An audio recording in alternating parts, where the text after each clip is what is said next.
Man, one record I tell you, I don't know if people classify as country, but man, on days when I'm down or if I've just fucked up, I'm in the doghouse. Man, whipping post by the arm. Yeah, oh, come on. Yeah, come on. I've been tired.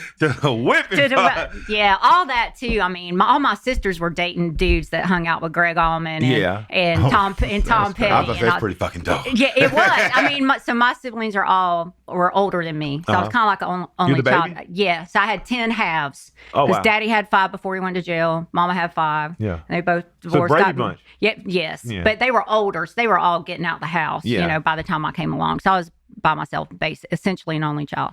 But I had all these older kids hanging around, and my sister, I know she went to 2 of Greg Allman's weddings. Yeah. And they would be hanging out like Florida swamp pit parties, man, and me and Mom would roll out there on a Sunday to check in on her. She's literally frying rattlesnake. Which is very good. You've had some, right? No. You've never? No. Listen, I hadn't been exposed to it except that one time. So, Mr. Curtis. I don't know what Mike this is. Bankhead Seafood's about to introduce a new menu item.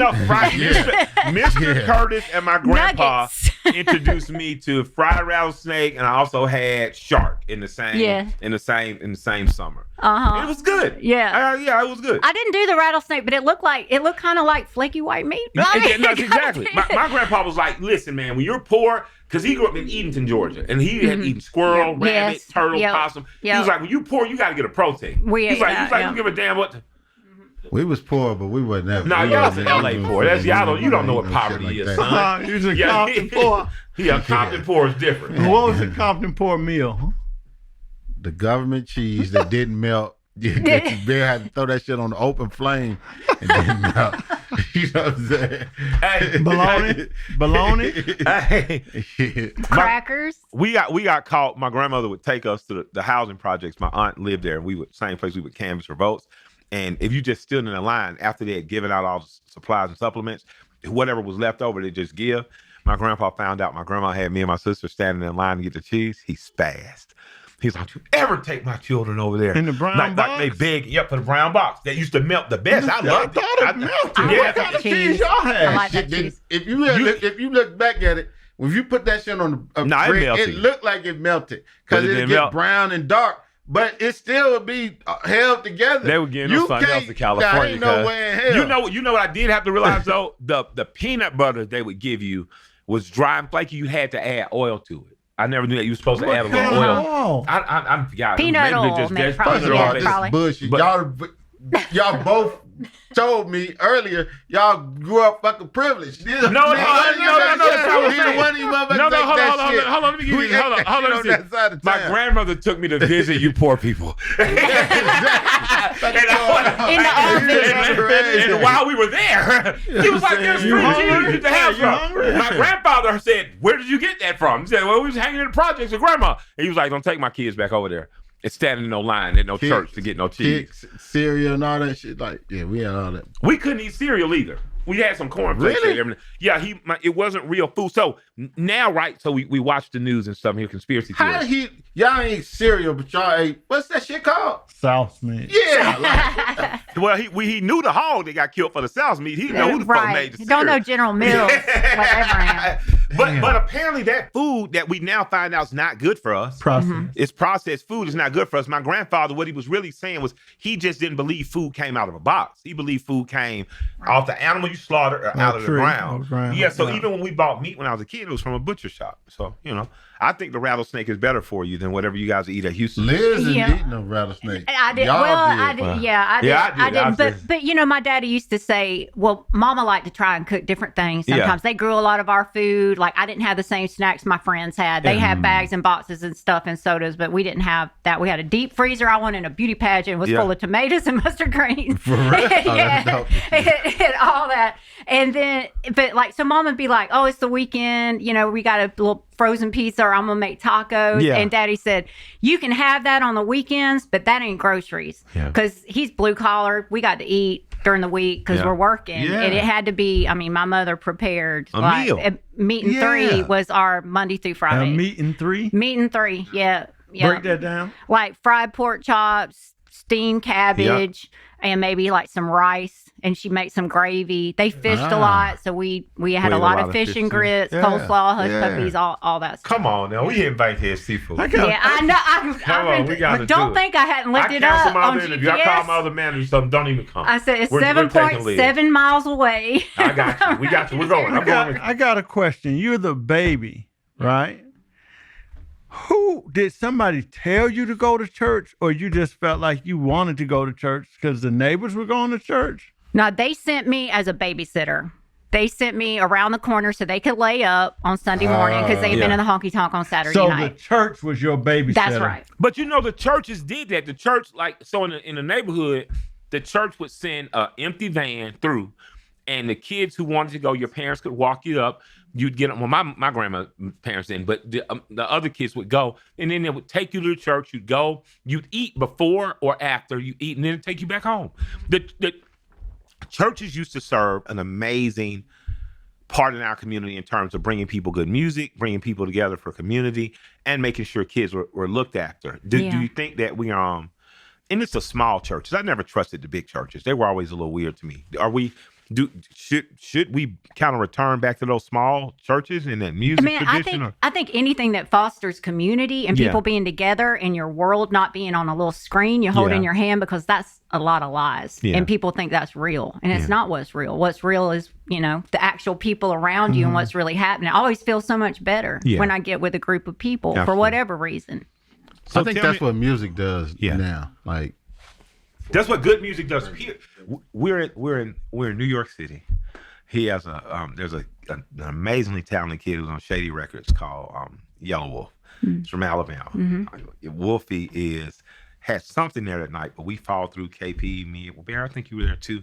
The club is obviously owned by some guys who are probably Russian, and so it's a hip hop club, no hats, and it's just like, oh, it's hip hop nights, and D Nice is DJing, and yet there are no hats, and so D Nice is in there, he's DJing, and there's a guy aggravating him who keeps like, hey, don't play this, don't play that, and he's like, finally, D's like, man, yo, fuck this, I'm out. Every time we get a little crunk, every time he plays a little John or something, we get up, a little 3-6 Mafia. Yeah. Man, finally, D Nice is like, you know what? Fuck you, I'm out. And he throws on a song. No. They try to calm us down after he dips, and they throw on Sweet Home Alabama. Yeah. That's KP's birthday. KP's birthday. It was. They put on Sweet Home Alabama, and they did not realize that in their mind, we're going to put this in, these black people are going to be bored here. They didn't understand. No, sir. When Leonard Skinner plays, they're only Southerners, baby. Color got nothing at the door. We're here. We were standing on a goddamn sofa with champagne bottles screaming Sweet Home Alabama like we were saying Jeezy's songs in 2004, 2005. And it was amazing to see those guys just stare from the DJ booth like, what the fuck are we witnessing? And unification through music. Great. That's what great music does. That's what I think so. That's what really happens. Give me 3 country artists that my urban artists should hear. You. Oh, Lord. We're gonna say you, but give me 3 more. All right. Who you like? Who you think they should hear? I like.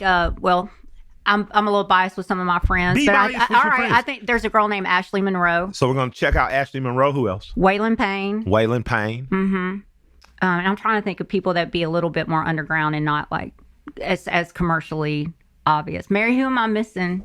Ian No.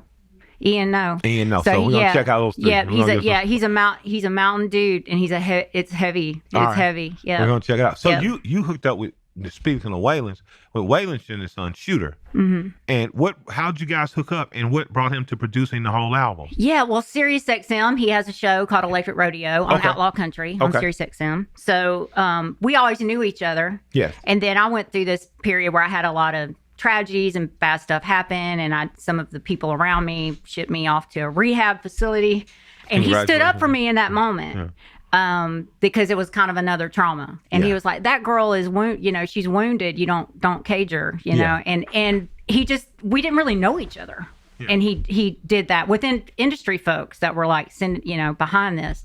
And so I just thought, wow, man. And the minute that we met, which was probably on the Outlaw Country cruise ship,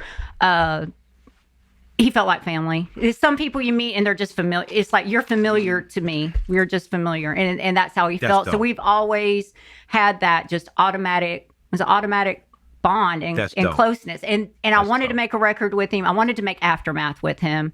And there was another producer involved that I really wasn't as hyped on. And I was like, man, I got to let this one go. And I worked with a Georgia guy named Butch Walker, who's really a huge, big time producer. That's awesome. Shouts out to Butch. Yeah. And so I made that record with Butch, and I told Shooter, I was like, I'm going to catch back up with you. Yeah. We're going to do something. And so this was the record and this for is that. It. Yep. So shouts out to Shooter, man. Hopefully we can get you on here too. I'd like to hear more about what that process was like and what it's like, man. Just in terms of, with country, when I think of people, I met Wheeler Walker a few years ago. I see someone I would consider, a cool ass associate. Dare I even say we've been friendly more than not. But I remember him coming through here, hearing this record. It's just like this shit. And I've done a record with him. Like, this is the most wild, audacious shit I've ever heard. Then I went to the show. Then I went to the show. I'm just like, this shit is packed.